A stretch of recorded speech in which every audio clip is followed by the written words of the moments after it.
Ang apat na kabalyero ng Apokalipsis ay sinasabing lumitaw ng sunod-sunod habang binubuksan ng kordero ang 7 tatak.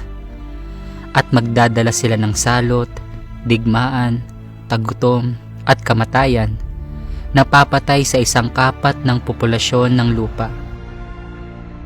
Ngayon, nasasaksihan natin ang patuloy na pagsalakay ng mga sakuna. Dumating na ba ang apat na kabalyero? Suriin natin ang misteryong ito. Una, ang puting kabalyero. Sinasabi sa Pahayag chapter 6 verse 2, "At tumingin ako at narito ang isang kabayong maputi, at yaong nakasakay dito ay may isang busog, at binigyan siya ng isang putong." Ang puting kabalyero ay kumakatawan sa salot. Sa loob ng maikling tagal ng 3 taon, mula noong huling bahagi ng 2019, ang COVID-19 na virus ay sumabog sa buong mundo na nakakaapekto sa mahigit 200 bansa. Nahawahan ang higit sa 500 milyong tao at nagdulot ng mahigit 14 milyong pagkamatay. Ang mga nakakagulat na bilang na ito ay nakakaalarma dahil ang salot ay nagdulot ng higit sa 200 milyong tao sa matinding kahirapan at patuloy na nakakaapekto sa ating buhay na nagbabanta sa ating mismong pag-iral. Pangalawa, ang pulang kabalyero.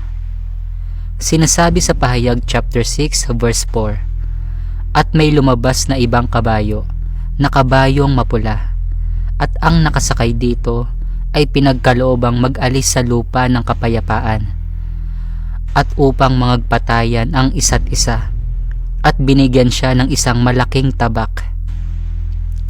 Ang pulang kabalyero ay kumakatawan sa digmaan.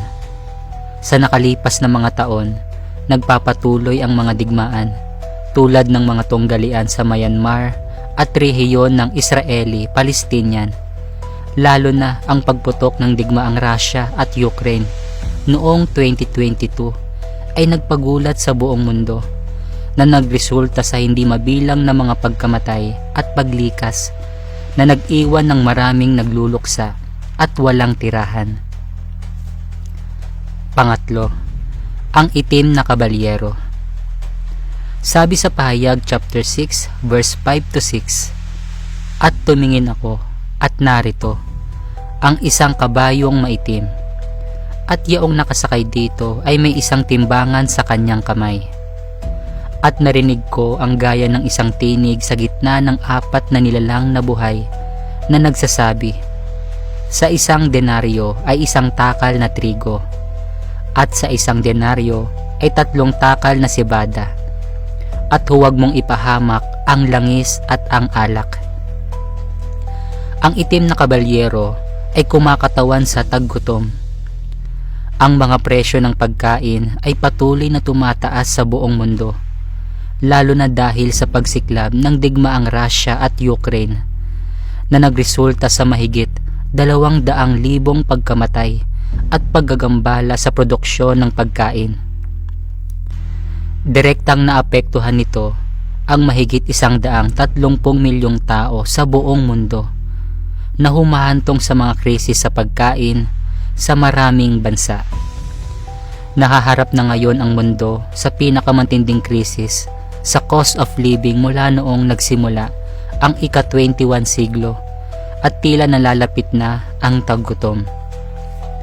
Pang-apat, ang maputlang kabalyero. Sabi sa Pahayag chapter 6 verse 8, "At tumingin ako at narito ang isang kabayong maputla, at ang nakasakay dito ay may pangalang kamatayan, at ang Hades ay sumusunod sa kanya.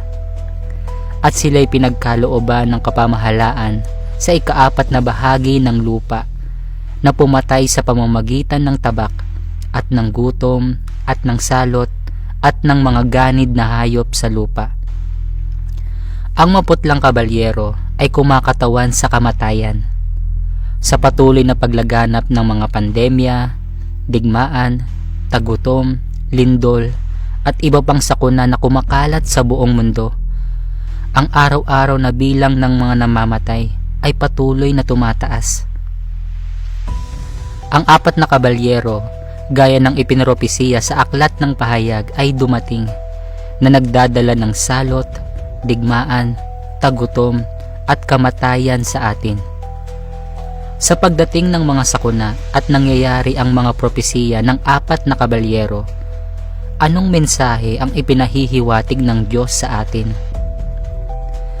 Ang pagdating ng 4 na kabalyero ay maaaring tila simula ng sakuna na nagtatanim ng takot sa atin.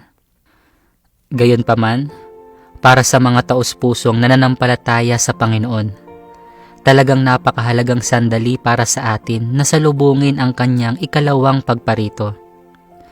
Gusto nyo bang malaman kung paano sasalubungin ang pagbabalik ng Panginoon? Huwag mag-atubiling mag-iwan ng komento o magpadala ng mensahe at ibabahagi ko sa inyo ang tanging landas upang muling makasama ang Panginoon. Kung nasiyahan kayo sa video na ito, tandaan na i-follow ang aking page. Pagpalain nawa kayo ng Panginoon.